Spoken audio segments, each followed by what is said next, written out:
sesuai dengan amanat yang diberikan ke saya untuk membahas tentang perkembangan aktivisme di Indonesia, yaitu dari masa dahulu dan sekarang itu bagaimana komparasinya. Jadi itu yang pertama. Yang kedua, kita perlu melihat pula relevansi aktivisme sekarang dan tantangannya itu seperti apa. Jadi kira-kira itu pembahasan yang akan saya sampaikan kepada teman-teman. Dan di sini saya juga menjadi semacam pembelajar juga karena saya juga mau menerima input dari teman-teman aktivis di sini ya, yang mungkin lebih banyak tahu secara empiris daripada saya yang lebih banyak sebagai pengamat di sini. Mungkin itu saja dari saya pembukanya. Baik, yang ingin saya sampaikan sebelum kita mengelaborasi lebih lanjut adalah bagaimana kita melihat aktivisme itu seperti apa. Jadi kalau dalam perspektif teoritis tentunya, dan banyak studi yang sudah menelisik atau mengelaborasi tentang gerakan aktivisme ini, memang aktivisme ini dibagi dalam dua hal, yaitu sebagai sebuah gerakan moral, yaitu bagaimana kelompok-kelompok aktivis, teman-teman aktivis ini berkembang nantinya menjadi semacam kelompok kepentingan, yaitu bagaimana mereka mengembalikan lagi marwah demos sebagai pemegang kedaulatan rakyat tertinggi. Artinya di sini gerakan moral ini bagaimana esensinya adalah mengembalikan bahwa kekuasaan itu ada di tangan rakyat, sehingga kemudian disinilah mereka yang kemudian bergerak dalam gerakan moral atau yang kemudian menjadi kelompok kepentingan itu lebih menekankan pada koreksi, di mana politik itu bukan masalah ruling atau menguasai, tapi lebih pada masalah serving atau melayani di sini. Nah, itu yang pertama, kalau kita melihat perspektif pertama dalam melihat aktivisme. Nah, yang kedua adalah tentang gerakan politik atau yang kemudian berkembang menjadi semacam kelompok menekan atau pressure group. Itu adalah upaya untuk melakukan perubahan secara signifikan ya, atau sistemik kalau bahasa akademisnya. Jadi bagaimana kita melihat ketika pemerintahan atau suatu sistem kenegaraan itu sudah tidak lagi berpihak pada masyarakat, tidak lagi berpihak pada kepentingan publik, dan justru malah korup, elitis, dan represif, maka disitulah kemudian aktivisme itu berkembang menjadi semacam gerakan eskalasi yang itu menjadi misalnya people power atau gerakan populisme lain yang itu memang tujuannya menjungkalkan pemerintahan yang sekarang.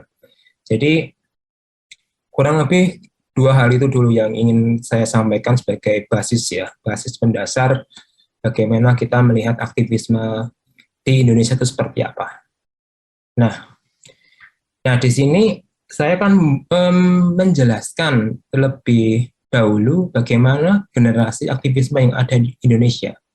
Seperti teman-teman yang lihat di layar, itu tentunya kita bisa melihat bahwa semua aktivis itu punya eranya masing-masing. Semua aktivis itu punya narasinya masing-masing. Jadi yang ingin kita lihat atau kita tekankan di sini adalah bagaimana aktivis itu merespon tantangan zaman yang ada di saat itu.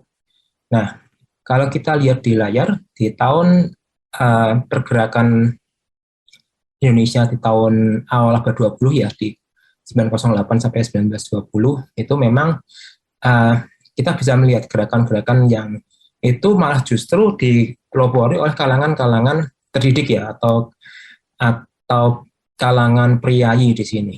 Misalnya Sutomo, Dr. Sutomo, Wahidin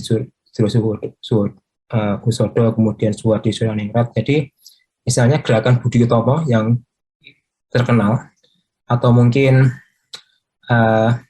Mas Marco Kartodikromo yang itu melalui gerakan pers, atau Tirto Adi Suryo yang itu juga melalui pers, Semaun dan Alimin. Artinya di sini memang narasi yang berkembang itu lebih pada narasi anti kolonialisme yang diperlukan saat itu. Nah, berpijak pada tahun periode berikutnya di tahun 20 sampai 45 kita juga melihat generasi aktivis misalnya Soekarno, Hatta, Tan Malaka, Soekarni, Khairul Saleh yang itu menekankan pada aktivisme keindonesiaan. Jadi kalau kita melihat generasi awal dari aktivisme di Indonesia itu lebih pada gerakan masyarakat terdidik ya. Mereka yang peka dengan lingkungan sekitar, mereka yang tahu segala dinamika informasi, mereka yang kemudian bergerak akhirnya. Jadi ini yang menjadi poin tekan utama ya, di mana aktivisme itu selalu bergerak di kalangan menengah atau kalangan terdidik atau mapan di sini.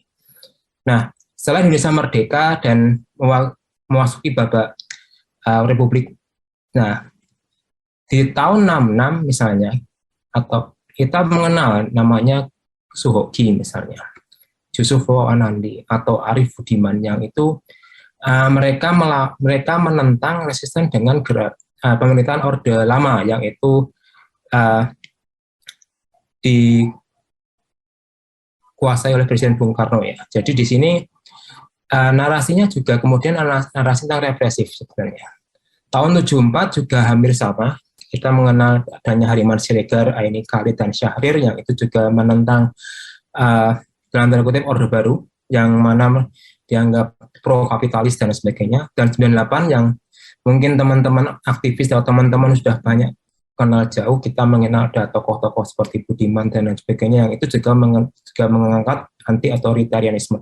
Nah, yang menarik kalau kita membaca dari narasi ini, stigma anti itu cukup signifikan dalam membantu aktivisme. Artinya di sini aktivisme itu seolah vis-a-vis dengan negara atau pemerintahan atau rezim.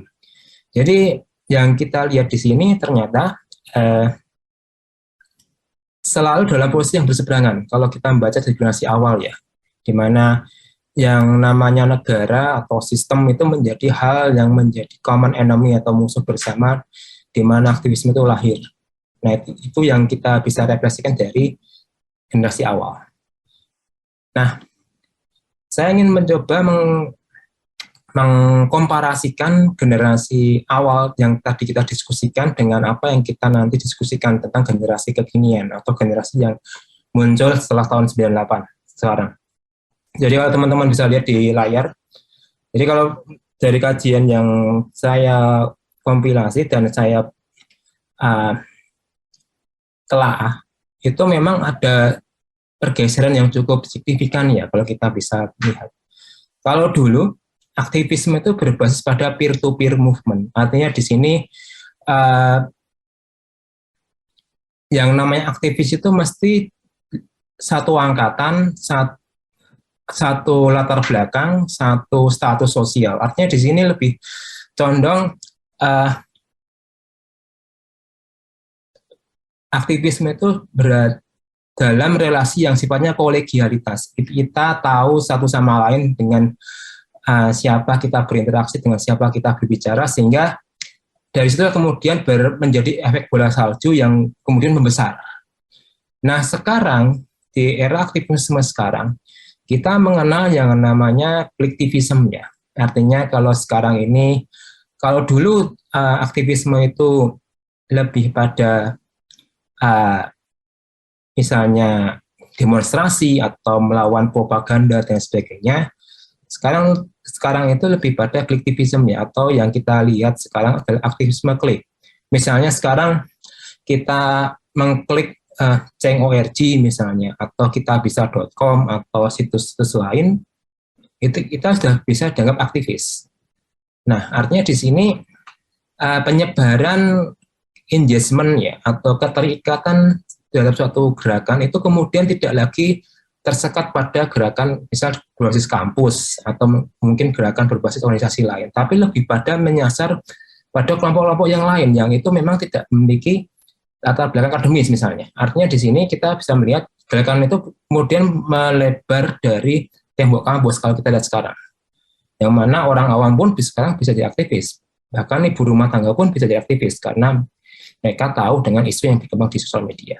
Nah, menariknya lagi adalah ketika dulu aktivisme itu lebih menyorot pada narasi anti pemerintahan, anti otoritarianisme dan lain sebagainya. Sekarang isunya lebih plural. kita bisa bicara isu lingkungan. Kemarin kita juga baru selesai ribut-ribut dengan isu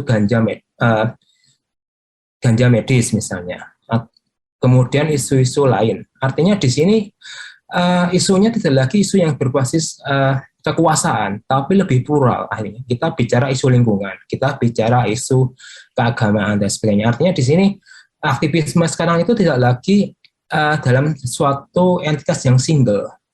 Kita sudah jamak, plural isunya sekarang kita hadapi. Nah, orientasinya pun juga berubah. Kalau dulu kita berharap pada suatu perubahan, kita sekarang lebih pada koreksi atau revisi terhadap kebijakan publik. Nah, yang menarik di sini adalah kita sekarang ada di sistem demokrasi yang memang nuansanya berbeda dengan mereka yang hidup di masa otoritarianisme. Artinya di sini feelingnya kemudian kalau dulu memang menantang rezim, sekarang kita lebih pada mengkoreksi apa yang dilakukan rezim. Jadi ada semangat, feeling yang berbeda gerakan aktivisme dulu dan sekarang. Nah, yang selanjutnya kalau dulu mahasiswa itu dikenal sebagai agent of change atau gerakan agen perubahan, mereka yang menginisiasi gerakan aktivisme, demonstrasi dan sebagainya. Sekarang itu kita lebih pada mengenal masyarakat yang berjejaring. Artinya sekarang di sini karena dengan sosmed, dengan perangkat digital, kita bisa kemudian mengembangkan aktivisme itu di luar tembok kampus yang tadi saya bilang ya. Jadi masyarakat awam pun berjejaring dengan satu isu satu sama lain. Misalnya yang kemarin pernah kita alami isu populisme Islam misalnya, atau mungkin isu polarisasi yang itu memang membuat masyarakat itu berjejaring satu sama lain karena isunya tuh menjadi concern bersama katakanlah. Nah, lawan politik kalau dulu memang awalnya jelas pemerintah. Sekarang ini lebih plural juga. Kita berhadapan dengan kelompok lain. Kita berhadapan dengan pasukan cyber. Kita berhadapan dengan pemerintah. Artinya di sini generasi aktivisme sekarang dengan yang dulu itu lebih kompleks yang sekarang ternyata. Artinya kita menghadapi kompleksitas aktor, isu, dan kepentingan kalau kita bicara aktivisme sekarang dibandingkan yang dulu ya, teman-teman semua. Nah, ini yang kemudian saya rangkum bagaimana kita bisa melihat aktivisme Indonesia pasca reformasi. Tahun 2008 kita pernah mendengar yang namanya Koin Cinta Prita, yang itu lebih menarasikan bagaimana ketidakadilan yang dialami seorang Prita Mulyasari terhadap kasus yang dia dikriminalisasi UU ITE karena menyebarkan email yang dalam tanda kutip memojokkan RS tertentu misalnya. Tahun berikutnya kita mengenal pula gerakan 1 juta Facebooker mendukung Bibit Hamzah, yang itu narasinya anti kriminalis KPK. 2014-19 kita aktivismenya itu lebih pada narasi pilpres atau polarisasi. 2017 kita ada aksi bela Islam, aksi bela ulama yang itu narasinya populisme Islam.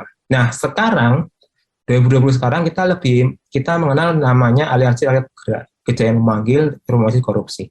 Artinya di sini narasi aktivisme, narasi pergerakan itu pada akhirnya berkembang dari narasi-narasi yang itu bersifat privat ya. Misalnya narasi tentang ketidakadilan, narasi anti korupsi misalnya, yang kemudian berkumpul menjadi satu payung, misalnya anti pemerintahan yang korup misalnya. Di sini kita atau mungkin anti pemimpin A atau B misalnya. Artinya di sini kalau dulu narasi aktivisme itu berkembang dari hal yang makro, misalnya isu kekerasan, isu penculikan, sekarang lebih pada bergerak dari isu yang kecil, misalnya isu perbedaan pilihan politik, isu keseharian yang itu memang kemudian bermuara pada satu faktor. Ya inilah yang membedakan generasi dulu dan sekarang, teman-teman. Kalau kita melihat narasi aktivismenya, dan di sini kita bisa melihat bagaimana ruang sosial media itu membuka narasi-narasi masalah privat yang kemudian itu bisa berkembang atau dikristalkan menjadi suatu masalah yang itu menjadi payung atau menjadi semacam istilah besar yang itu memayungi semua masalah yang ada. Misalnya isu populisme Islam atau mungkin isu reformasi di korupsi yang itu memayungi semua masalah yang kita hadapi di sosial media atau mungkin secara privat kita alami sendiri di kehidupan sehari-hari. Nah, kemudian bagaimana kita melihat relasi aktivisme dengan demokrasi? Nah, aktivisme itu sebenarnya kalau kita bisa simpulkan atau kita ringkas adalah bagaimana kita itu kembali pada praktek demokrasi substantif ya. Kalau teman-teman mungkin membaca bagaimana dulu demokrasi di Yunani itu digerakkan, mereka tuh lebih mementingkan yang namanya suara, voice di sini. Artinya suara kita itu dihargai daripada vote yang kemudian kita sekarang jalankan. Demokrasi prosedural melalui pemilu kan suara kita kan terkonversi menjadi vote kan, suara yang itu kita aspirasinya terwakilkan dengan calon yang kita pilih. Namun belum tentu calon yang kita pilih itu kan membela kita, karena ada logika menang dan kalah di sini. Aktivisme itu lebih pada bagaimana voice itu atau suara secara harfiah, secara marwah itu kita bisa kembali memengaruhi kebijakan atau menjadikan kita sebagai aktor yang tidak tanpa representasi melalui anggota dewan pun bisa bersuara. Disinilah kemudian kita melihat dimensi aktivisme itu bisa hadir di sini. Yang kedua, seperti yang saya bilang, aktivisme itu juga bagian dari upaya koreksi terhadap kebijakan publik. Misalnya kemarin ribut-ribut, misalnya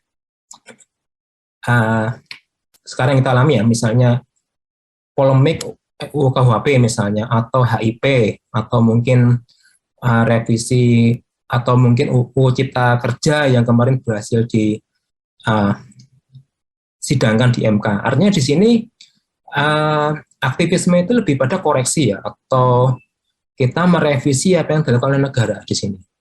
Seperti yang tadi yang kita sebagai macam undang-undang kontroversial yang kemarin sempat menghebohkan selama pandemi. Yang ketiga yang tentu adalah bagaimana aktivisme itu menjaga marwah sebagai sebuah masyarakat sipil. Ingat bahwa kekuasaan itu tidak selalu berbesar di negara. Kekuasaan itu ada pula di masyarakat. Jadi disinilah kemudian kita perlu melihat bahwa kita juga berdaulat atas pemerintahan yang kita sekarang pilih. Artinya kita bertanggung jawab secara moral dengan jalannya pemerintahan sekarang ini, teman-teman semua.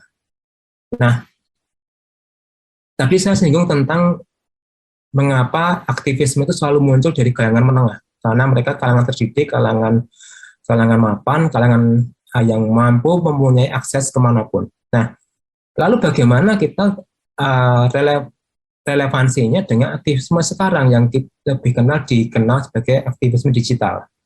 Nah, banyak teman-teman tahu mungkin, dan semua orang sudah mengalami, kita mengetahui yang namanya otoritarianisme digital di sosial media.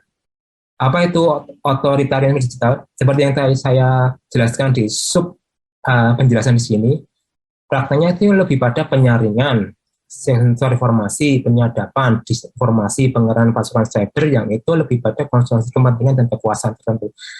Atau mungkin gampangannya kita mengenal istilah buzzer RP yang itu, atau mungkin peretasan data pribadi WhatsApp, kita bisa terblokir sendiri atau terbaca orang. Nah, itulah bentuk dari otoritarianisme digital yang kita alami sekarang. Jadi itulah yang menjadi ancaman pertama kita melihat aktivisme di dunia maya sekarang ini, teman-teman.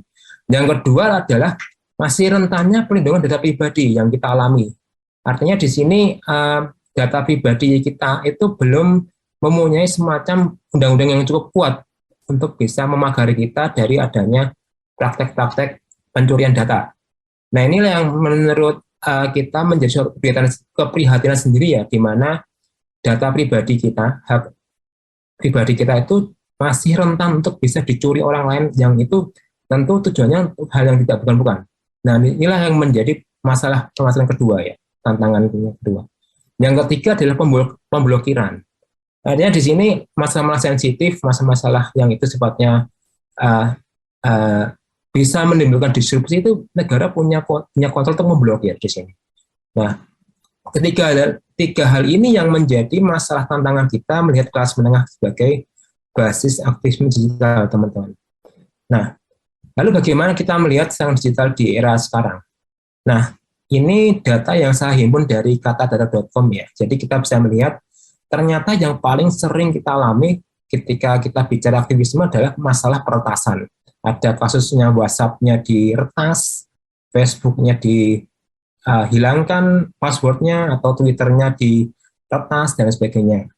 Doxing itu lebih pada penyebarluasan informasi pribadi yang itu sifatnya sensitif untuk menjadi konsumsi publik. Misalnya masalah afiliasi keagamaan kita, masalah status sosial kita, masalah pribadi kita, yang itu kemudian disebarluaskan oleh orang-orang tertentu, akun tertentu yang itu tujuannya mempermalukan kita. Itu doxing. Pembobolan data, misalnya data rekening, data asuransi misalnya. Nah, atau impersonalisasi, adanya akun cloning yang memuat profil kita untuk digunakan akun tertentu untuk melakukan penipuan dan sebagainya. Artinya di sini serangan itu masih ada, teman-teman ya, yang itu memang menyasar pada kelompok-kelompok kritis, dengan entah itu kita dengan si A, si B, dan si C. Nah, ini yang menjadi masalah penting kita melihat serangan yang justru masih berpacu pada masalah peretasan di sini. Nah, lalu bagaimana kita melihat polarisasi yang ada sekarang? Nah, ketika kita menghadapi yang namanya menghadapi tantangan yang tadi kita singgung, dan bagaimana ke depan, tentu yang kita khawatirkan adalah polarisasi itu makin bisa menguat lagi. Kenapa itu berkembang? Nah, data di sini atau grafik ini menunjukkan bahwa peran buzzer itu masih cukup signifikan dalam melakukan atau mungkin mempengaruhi opini publik, atau mungkin mementahkan aktivisme digital kita. Hoax itu sudah menjadi musuh bersama sejak dahulu kala. Kurangnya peran tokoh, media sosial, dan sebagainya. Artinya di sini kita yang mementahkan aktivisme digital itu justru dari para aktor buzzer yang itu sifatnya anonim dan cloning, teman-teman. Jadi inilah yang menjadikan kita tantangan tersendiri ya, bagaimana kalau kita mau menjadi aktivis digital, aktivisme online, kita harus siap-siap dengan adanya hal-hal seperti ini sebenarnya. Nah, terakhir kesimpulan dari saya sebelum kita nanti bisa lebih lanjut, tentu kalau kita bicara aktivisme sekarang itu berbeda ya. Kita mengalami pergeseran isu dan itu sesuai dengan eranya masing-masing. Jadi yang kedua, aktivisme itu tidak selalu berujung pada revolusi ya, atau mungkin perubahan secara signifikan, tapi lebih pada kita mengkoreksi, kita merevisi apa yang telah dicapai sekarang ini.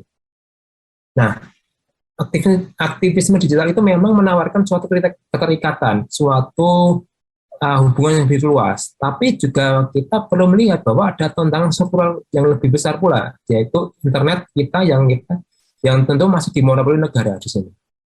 Yang keempat, mungkin saran saya ya, mungkin masih abstrak dan perlu elaborasi lebih lanjut. Kita perlu dialog dengan negara atau mungkin aktor lain, bagaimana kita merumuskan kehidupan internet yang sehat dan inklusif sehingga tidak ada lagi pemblokiran, peretasan, pembajakan, dan sebagainya.